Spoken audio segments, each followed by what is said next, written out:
حضرت ابی بن کعب رضی اللہ تعالیٰ عنہ آپ فرماتے ہیں قال رسول اللہ صلی اللہ علیہ وسلم کہ نبی پاک صلی اللہ تعالیٰ علیہ وبارک وسلم نے ارشاد فرمایا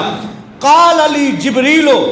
کہ مجھے جبریل امین نے آ کے یہ خبر دی ہے لیبقی الاسلام علی موت عمر، جس وقت سیدنا عمر فاروق رضی اللہ تعالیٰ عنہ آپ کی موت واقع ہوگی، آپ کی شہادت ہوگی، تو آپ کی شہادت پر اسلام بھی روئے گا۔ یہ کون کہہ رہا ہے؟ نبی پاک صلی اللہ تعالیٰ علیہ وبارک وسلم کی بارگاہ ناز میں جبریل امین آ کے یہ بتا رہے ہیں کہ یا رسول اللہ جس وقت عمر فاروق رضی اللہ تعالیٰ عنہ کی شہادت ہوگی تو آپ کی شہادت پر اسلام بھی روئے گا۔ اسی طریقے سے حضرت زید بن وہب وہ حضرت عبداللہ سے نقل کرتے ہیں، فرماتے ہیں حضرت عبداللہ رضی اللہ تعالیٰ عنہ کہ بے شک جس وقت سیدنا عمر فاروق رضی اللہ تعالیٰ عنہ ایمان لائے تو سیدنا عمر فاروق رضی اللہ تعالیٰ عنہ اسلام کے لیے ایک مضبوط قلعے کی مانند تھے۔ جس وقت بندہ مضبوط قلعے کے اندر ہو تو دشمن اس کے اوپر حملہ نہیں کر سکتا، جب تک عمر تھے کسی کی جرت نہیں تھی کہ اسلام پہ حملہ کرے۔ عمر فاروق ایک مضبوط قلعے کی مانند ہے، یدخل فیہ الاسلام، اس کے اندر اسلام داخل ہو گیا اور محفوظ رہا، ولا یخرج منہ،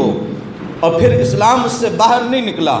اسلام کو تقویت دینے والے عمر فاروق رضی اللہ تعالیٰ عنہ تھے۔ فلما قتل عمر انسلم الحصن، جس وقت سیدنا عمر فاروق رضی اللہ تعالیٰ عنہ آپ کو شہید کیا گیا تو یہ جو اسلام کا مضبوط قلعہ تھا وہ منہدم ہو گیا، وہ شہید ہو گیا۔ فالاسلام یخرج منہ ولا یدخل، اور پھر اسلام اس قلعے سے باہر آ گیا اور پھر کبھی اتنے مضبوط قلعے کے اندر اسلام داخل نہیں ہو سکا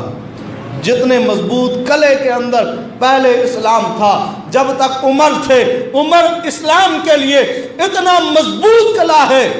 24 لاکھ مربع میل پر حکومت کرنے والا وہ تنہ تنہا، اتنا مضبوط قلعہ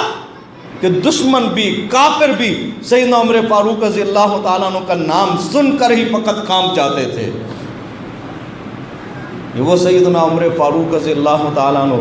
آپ کی عظیم ذات ہے۔ اللہ رب العزت سیدنا عمر فاروق رضی اللہ تعالیٰ عنہ کے